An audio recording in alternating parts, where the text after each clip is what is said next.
Okay, this is Reflective Practitioner video journal number 2 about differences and diversity. This is a topic I'm very passionate about. It is, in a lot of ways, my life's work when it comes to my professional experience and contributions. So, given my understanding of the differences between and among student groups, some of the practices and protocols that I've seen first that require students to conform have been mostly from the instructional practices and behavior consequences of school discipline that kind of paint all kids with the same brushstroke. So what I mean are zero tolerance rules when it comes to school discipline. We lived under zero tolerance for a long time, and we found out the hard way that it didn't necessarily make school safer, but it definitely did compound problems, societal problems like institutional racism, disproportionality of suspension, expulsion, and criminalization of student behavior among minority students, created a school-to-prison pipeline of academic failure, of school dropouts, of pushing kids to the streets. Instructionally, this is a bit cynical of me, but from my experience, I feel like a lot of educational practices when it comes to instruction are still geared towards the average kid. And when I say the average kid, I mean the middle achieving, academically, the kid that flies under the radar behaviorally, who, not to say they don't get in trouble, but their behaviors are not going to be so explicit and severe as to warrant some of the more serious consequences that the school can deliver. I think that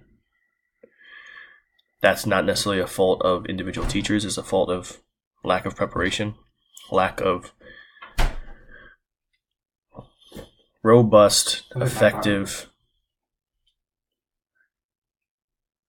programs in schools, induction programs especially, things like BITSA, even the credentialing program, absolutely undergraduate degrees that do not adequately prepare teachers for teaching diverse learners. I know for me personally, I didn't get much out of my undergraduate and really my credentialing program, and for that matter, my teacher induction program through BITSA, when it comes to really preparing me to serve students of diverse needs. Conversely, my jobs in education that were outside of the school, they was all part-time jobs, but I tutored in the SES program for mostly minority low-income kids.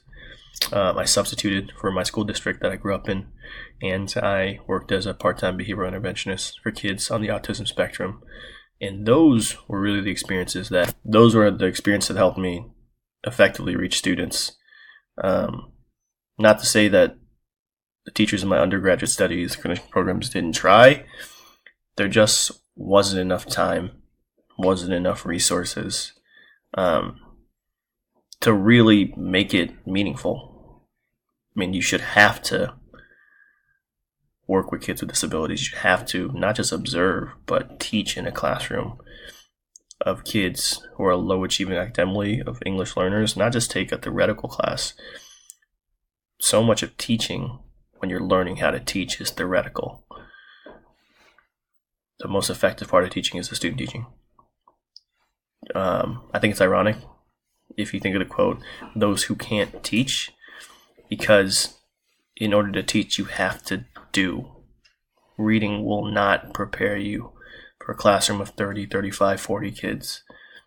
Doesn't matter how many textbooks you read, how many videos you watch, until you're there and you build that rapport and connection with the kids you're serving, and you gain the perspectives of what they need as learners, you will not be able to reach them.